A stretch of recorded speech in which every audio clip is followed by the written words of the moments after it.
Assalamualaikum warahmatullahi wabarakatuh. Waalaikumsalam.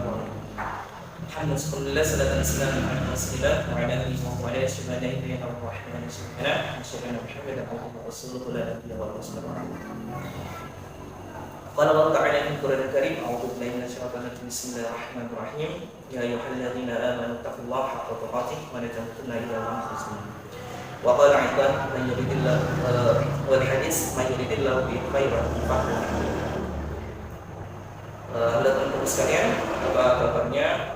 Kita kembali di podcast tentang membahas bagaimana sih tantangan dunia Islam yang sekarang lagi marak-maraknya di media sosial, yang mana tak segan-segan gitu. Sekarang sudah mulai menampakkan, mulai memunculkan gitu. Kayak misalkan satu budaya yang sebenarnya dilarang dalam agama, tapi secara terang-terangan mulai dinampakkan dan mulai dijalankan oleh masyarakat.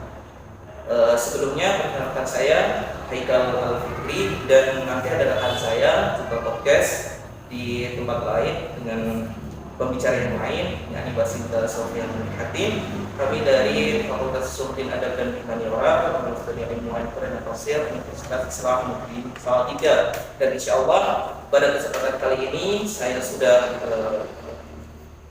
beliau sudah mau dengan Pak Abdullah Azhar Mubarak Sarjana Pendidikan, di mana insya Allah beliau akan berbicara dengan kita bersama kita tentang podcast mengenai dakwah Islam di era milenial dan juga bagaimana tantangannya. Terkhusus adalah kita membahas tentang tantangan mengenai sesama kita, sesama umat manusia, termasuk Islam juga ya, sebagai umat Islam, yang mana LGBT itu kan dilarang dalam Islam. Seperti dalam Tuhan surah Al-An'am yang bahwasanya Allah berfirman bahwa qad qawmihi atatuna fahisatan masarahum biha min ahadin min al-alamin innahu la yadullu ala syahwatan min nisa ba'dhum qawm.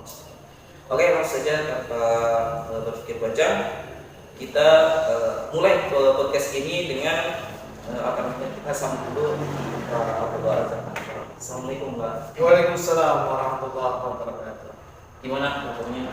Alhamdulillah sehat. Jadi aktivitas sekarang itu sebagai pengasuh dan juga pengajar. Ya, alhamdulillah pada kesempatan kali ini saya diberi amanah sebagai pengasuh di Panti Asuhan, tepatnya di Panti Asuhan Muhammadiyah Udairah, Kota Salatiga, dan juga sebagai pendidik di SMP Muhammadiyah Plus Salatiga. Ini sementara amanahnya seperti itu. Gimana sih? Mungkin kita langsung saja teman-teman mulai perkembangan dari dakwah Islam itu sendiri menurut mata Bapak sekarang di generasi muda milenial. Itu bagaimana? Baik, yang pertama yang ingin saya sampaikan terkait tantangan dakwah adalah di mana kita menghadapi sebuah generasi digital. Orang akan posisi sekarang itu orang tidak mau lagi datang dalam sebuah kajian, tetapi dia ingin mencari simpelnya saja. Simpelnya adalah mereka tuh ingin mendengarkan pengajian ataupun kajian itu melalui handphone mereka masing-masing. Dan ini salah satu tantangan bagi seorang pendakwah, bagaimana terkadang kan gini, seorang kiai, seorang ustaz pendakwah itu mereka itu terfokuskan dalam dunia pengkajian dalam bentuk mereka memahami fikih, hadis, dan lain sebagainya. Tetapi kalau di era sekarang mereka tidak mau belajar tentang perkembangan teknologi yang semakin pesat ini, maka lama-kelamaan ya akan pupus. Sekarang kalau misalkan pengajian itu kan hanya generasi tua, generasi tahun 80, 90 ini bisa dihitung jari. Tapi kita kan harus memikirkan bagaimana dakwah itu bisa tersampaikan di era alfa, generasi Z. Nah, ini tantangan yang perlu kita kaji bersama. Kemudian yang kedua, bagaimana seorang khususnya mahasiswa dalam bidang jurusan keagamaan, baik itu Al-Quran tafsir, pendidikan agama Islam dan yang lain sebagainya, itu di samping mereka memfokuskan pendidikan mereka dalam jurusannya, maka mereka mahasiswa khususnya yang semester muda itu harus memfokuskan juga dalam pembelajaran teknologi. Nah, ini yang penting.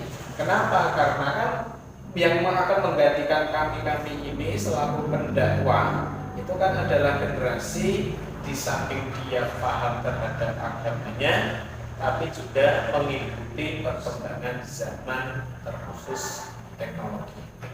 Jadi mungkin tantangan di zaman sekarang adalah banyaknya juga yang mana untuk mengikuti kajian secara offline, secara langsung dengan para kiai, dengan para ustadz, fatihah juga mereka itu jarang untuk bisa mengunjungi. Mungkin belum ada rasa kenyatan gitu untuk bisa melakukan seperti itu. Terus dengan ada seperti itu mereka inginnya simpel, yakni dengan mengambil kayak misalkan seperti ini podcast, kemudian dengan apa sih peristiwa-peristiwa yang menjadi tren, mungkin mereka menyukai itu gitu. Terus akhirnya mereka lebih senang dengan dunia teknologi, misalnya dengan YouTube ataupun dengan yang sebagainya gitu, informasi seperti itu. Terus menurut Bapak itu, misalkan anak muda, sebenarnya itu adalah salah satu siasat supaya mereka juga tidak ketinggalan dengan dunia akademis keagamaan itu sendiri gitu dengan adanya teknologi. Menurut Bapak sendiri, dengan adanya teknologi itu lebih memudahkan mereka untuk bisa belajar agama atau bahkan menjauhkan mereka dari agama? Ya, baik. Kalau berbicara masalah menjauhkan dari keagamaan atau tidaknya, ini kembali lagi khususnya kepada seorang pendidik. Ya, pendidik itu bagaimana ia tetap harus menanamkan terkait tentang keagamaan khususnya kepada peserta didiknya, kepada para mahasiswa, karena sekarang sudah tidak bisa dibendung lagi. Kalau misalkan kita berbicara kembali ke individunya masing-masing, tidak bisa. Kalau kita berbicara masalah individu, maka harus ada orang yang mendorong. Yang mendorong siapa? Yang mendorong ya kita. Kalau yaitu lana amaluna walaupun amalakum misalkan seperti itu, atau lebih konteksnya lagi lakum dinukum haliyatin misalkan seperti itu. Kalau kita terapkan di era, apalagi di generasi Alpha Z seperti ini, nggak bisa. Mereka malah akan semakin iri kan gitu.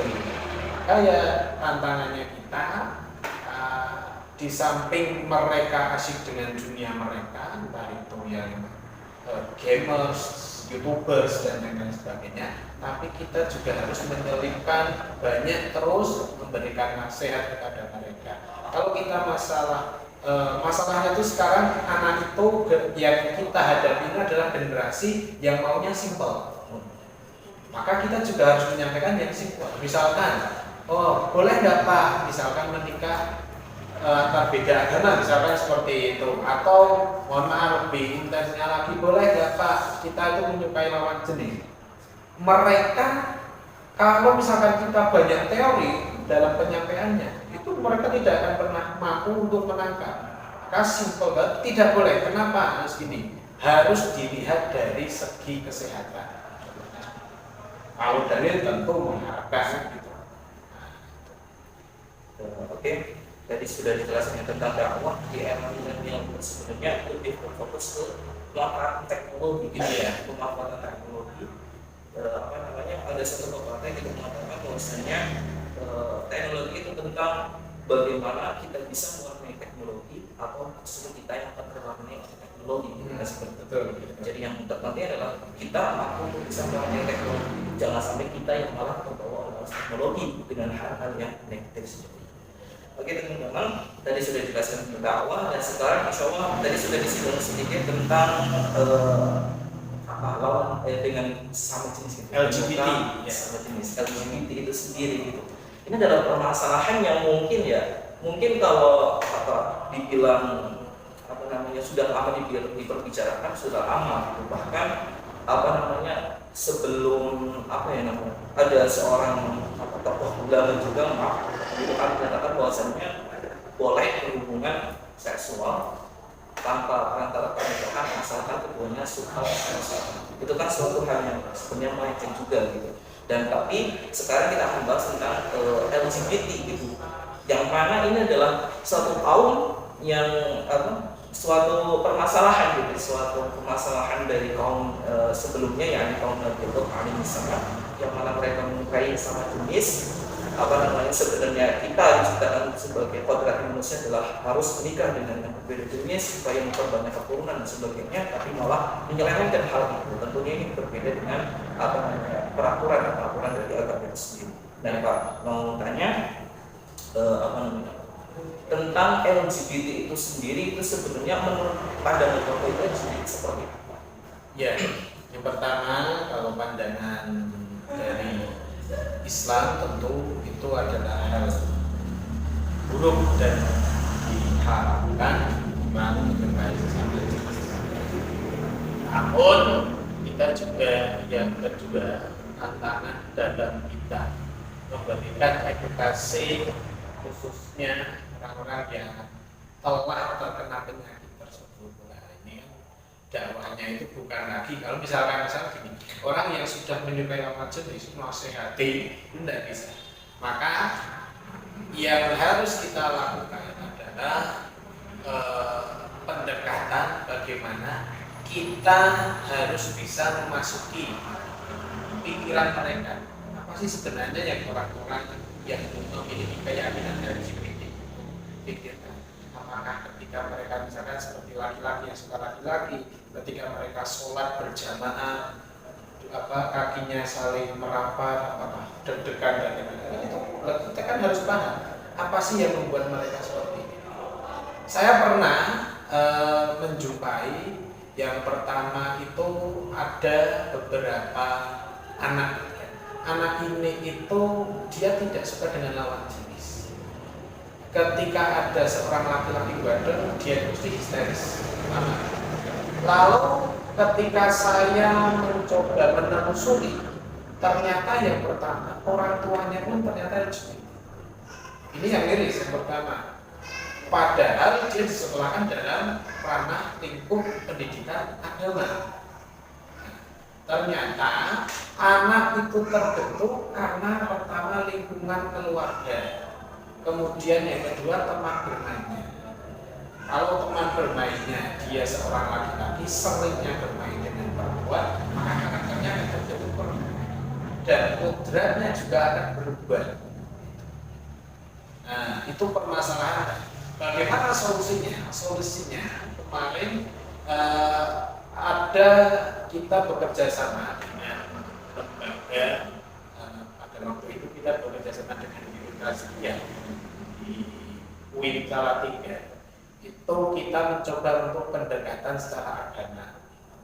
Jadi kita nasihatkan, kemudian kita mau harus memberikan contoh, kemudian memberikan sebuah kisah dampak negatifnya dan lain sebagainya dalam ranah keislaman. Kemudian dibantu dari psikologi dan akhirnya pada waktu itu ketemulah satu titik di mana di samping laki-laki tersebut harus obat, katakan orang tuanya juga harus diluruskan. Akhirnya anak ini dengan orang tua kita pisahkan beberapa tahun.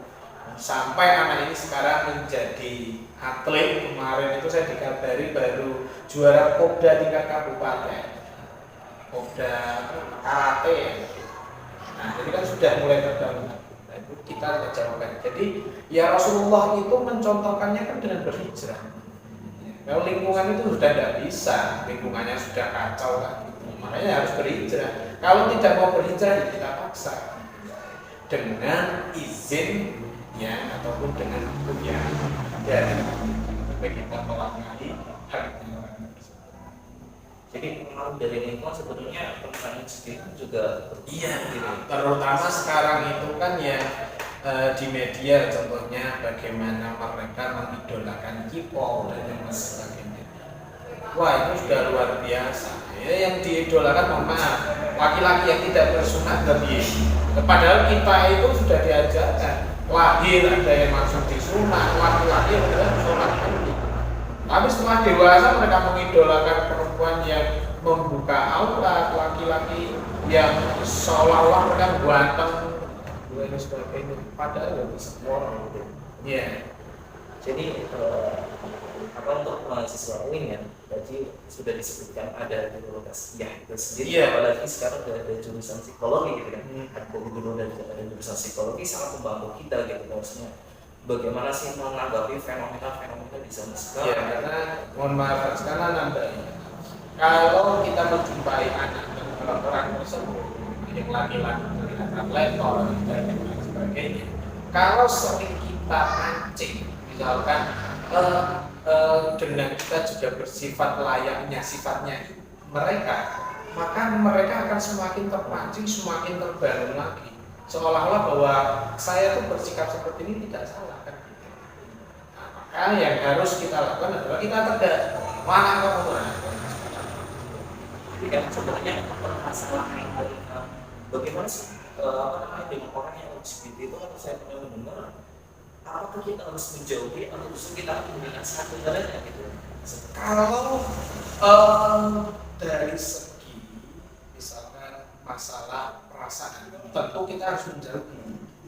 Kalau dari segi sosial kita harus mendekati dengan catatan tadi kita tidak beda, tidak ya misalnya kan usir, godani apa nakali dan lain sebagainya, kita jangan seperti itu. Tapi kita harus bertegas. Jadi pendekatannya itu kan dengan cara kita menyadarkan kembali. Sadar atau tidaknya itu kan sudah urusan Allah lah. Gitu. Kita kan hanya ikhtiar kita. Kalau misalkan kita bukan sebagai seorang pendakwah, kita tidak tahu dari yang sebagainya, ya kita menggunakan akal sehat. Wajar nggak kalau lagi seperti ini? Jadi tanggapan mungkin ya, yang mungkin memang perbedaan dari orang itu bagaimana secara menghadapi hal yang semacam ini. Ada yang bicara kita harus menjauh karena nanti kita akan terbawa seperti itu. Terus ada yang berbicara ya kita harus menasihati gitu, karena mereka itu ibarat seperti seorang yang sedang tersesat gitu. Kita harus meluruskannya kembali gitu. Jadi mungkin pandangan yang pertama itu salah gitu ya, untuk menjauhi mereka. Ya kalau ya tadi dengan catatan menjauhi perasaan. Kalau kita baik terhadap orang tersebut, tapi baiknya kita itu mereka anggap sebagai rasa cinta kita terhadap mereka, cinta dari tanda kutip ya, maka orang tersebut akan semakin menjadi-jadi. Tapi kalau kita pendekatan kita dengan kesimpulan bahwa harus kita luruskan dan jangan kita jauhi, apalagi sering dibully, jadi itu yang semakin sikap itu penyakit itu lambat-lambat semakin kronis. Nah, seperti itu. Cuma kadang sekarang yang malah terjadi gitu ya bagi generasi. Iya. Sekarang malah justru menjauhi gitu. Menjauhi dan seringnya dibully. Nah, itu yang menjadi masalah utama gitu. Makanya kita dengan seperti ini kan kita jadi tahu. Karena beberapa kali saya menemui orang seperti itu, kita tindak dengan keras, dia nangis langsung keras. Tapi kalau misalkan kita dekati, oh ya kita coba ngobrol apa, kita masuk ke dunianya mereka dulu. Oh sedih, mereka senang K-pop misalkan, kita masuk dulu. Tapi dengan cara kita tetap harus bentengi diri kita kan, kita juga tidak. Kalau sudah dirasa kita sudah ada kedekatan secara emosional, kita sudah mulai ada kedekatan, baru kita bawa step by step. Terus juga saya menemukan dalam sebuah artikel ya semua agama sebenarnya nggak Islam aja gitu ya. Islam aja, ya agama-agama lain pun sebenarnya melarang tentang LGBT kan. Berhubungan dengan kodrat yang telah ditentukan oleh Tuhan seperti itu. Terus sebagai pendidik ya, bahwa tadi sebagai pendidik, sebagai pengajar di sekolah, itu bagaimana sih Pak membentengi anak-anak di Bapak supaya tidak terjerumus dengan hal itu gitu, apalagi terlalu Oke, yang pertama untuk membentengi anak didik kita agar terjerumus dalam hal tersebut, berikanlah sebuah kegiatan yang positif. Kemudian kebijakan kami pendidik di sekolah itu kita melarang dengan keras membawa HP ketika pelajaran. Walaupun saat ujian kita itu sudah menggunakan CPD dengan Android kan gitu. Kita sudah meninggalkan kertas. Dalam arti kita tidak melarang anak tersebut untuk melek terhadap teknologi, tetapi kita coba memanfaatkan anak tersebut agar menggunakan teknologi sebagaimana mestinya. Kemudian yang kedua, kita terus bersinergi dengan orang tua dari murid tersebut. Kita sering mengingatkan orang tua ketika anak itu memiliki masalah di rumah, orang tua itu harus tahu anak itu harus seperti apa. Kami pernah, ya namanya anak ya, ada yang laki-laki agak manja dan sebagainya. Kami coba untuk komunikasi dengan orang tua. Ya salah satunya seperti yang sudah saya sampaikan tadi. Nah, kemudian yang ketiga, kegiatan di internal sekolah kita menggunakan sistem full day.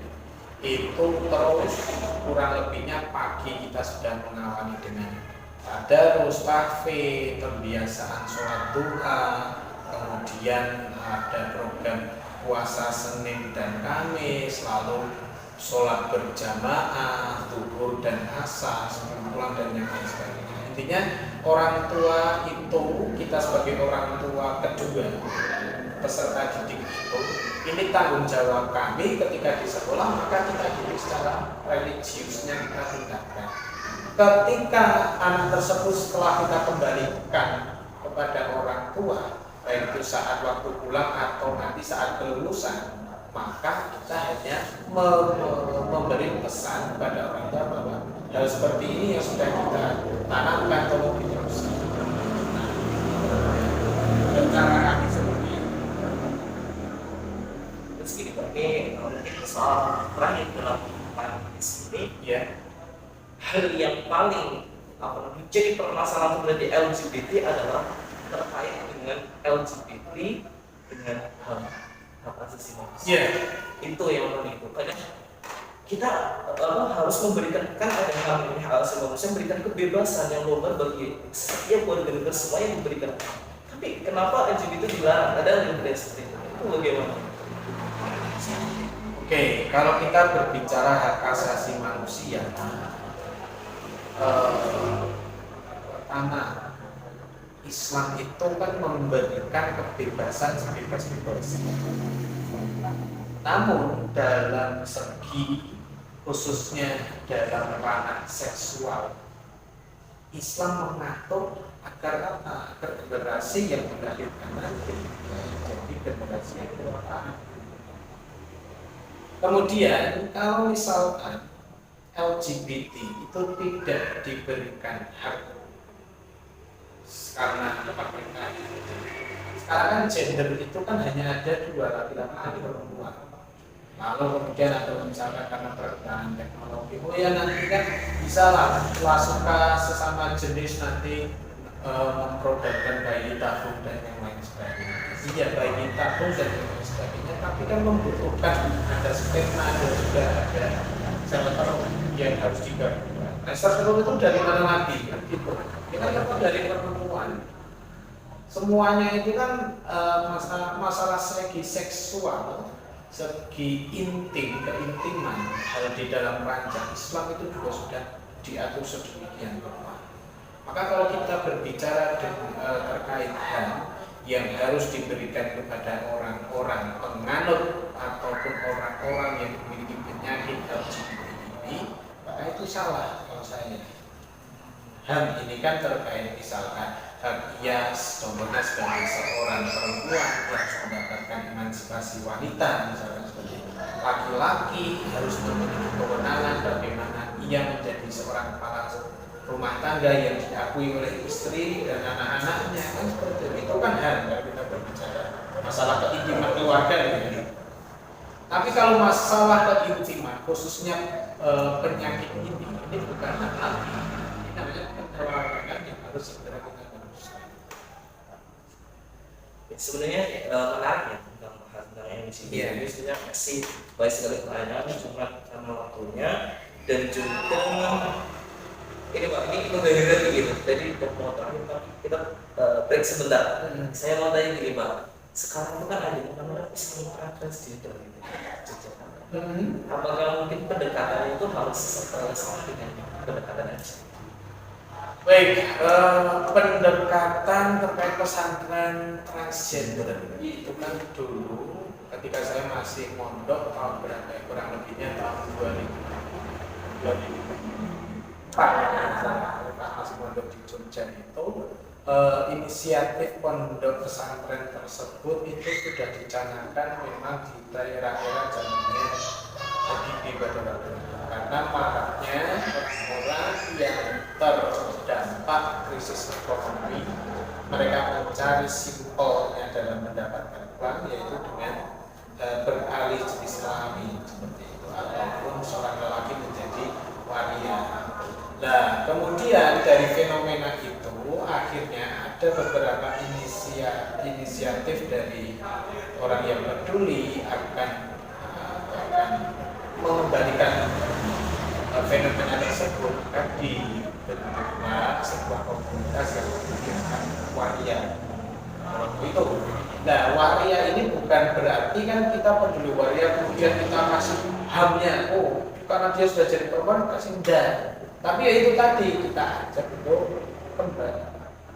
Soal masalah mohon maaf, ada beberapa waria yang telah merubah bentuk, misalkan materi bedanya, kemudian ada alat kelaminnya dan yang lain sebagainya. Ya Allah itu kan maha memberi obat. Obatnya seseorang itu kan disebutkan dalam hadis itu kan ayat turun ila suwarikum wa ajsam.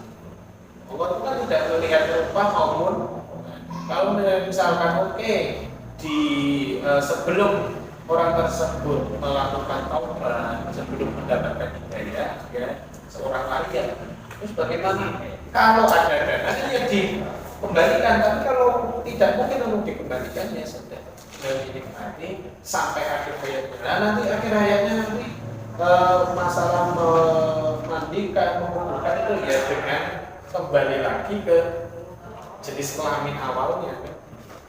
Masya Allah, yang benar ya hadis apa ini semua seperti itu dari penampilannya, dari hati itu bagaimana. Makanya kan saya juga sering menyampaikan di beberapa kesempatan ketika saya diberi kesempatan untuk ceramah di beberapa masjid itu saya bilang, ketika ada orang mandi keluar dari LGBT, ketika ada orang jangan orang mereka bertato dan yang sebagainya singgah di masjid, biarkan terlebih dahulu, kalau bisa saat ada diajar untuk sholat, kalau tidak mau ya sudah kita jamu katakan kami akan membuyurkan ini. Kita kan dianjurkan oleh Rasulullah untuk memuliakan tamu.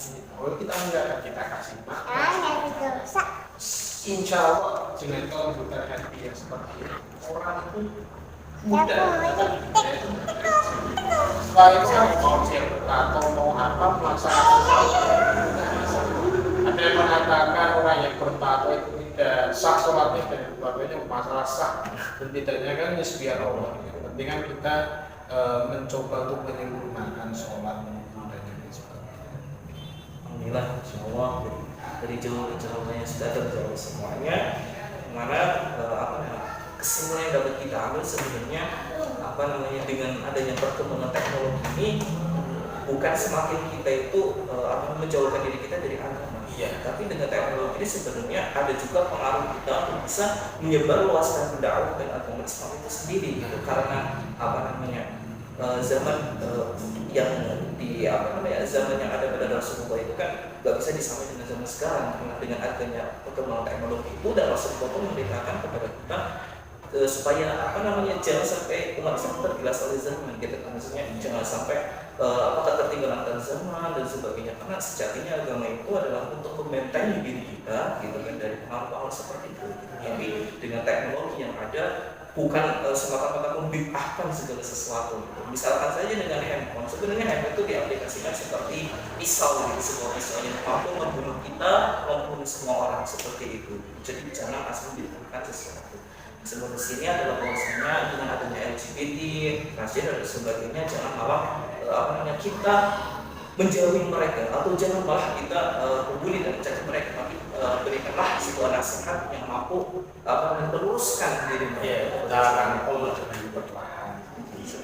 Nah, ini salah satu implementasi dari Islam moderat. Islam sebenarnya kita tidak tidak mengesampingkan masalah hukum dan sebagainya, tapi kita coba merangkul. Sebenarnya menarik juga, masih banyak catatan, tapi mungkin waktu kita udah setengah jam terbatas sampai sini. Mungkin insya Allah nanti ketika ada waktu luang dari Pak Hazan sendiri, insya Allah nanti kita buat podcast berikutnya. Mungkin cukup dari sekian dari saya dan juga Pak Hazan. Terima kasih atas sama-samanya. Masa kesempatan juga menginspirasi, memberikan hikmah yang kita sekalian bisa banyak langkah lebih maju dan maka lebih baik lagi dengan tentunya dengan agama yang ada pada diri kita. Sekian dari saya, Pak Hazan juga punya ini kasihnya atas penolakan karim pada semuanya. Wallahualam. Assalamualaikum warahmatullahi wabarakatuh. Waalaikumsalam. يا من حليت حياتنا بالإيمان يا من بجمالك علمت الإحسان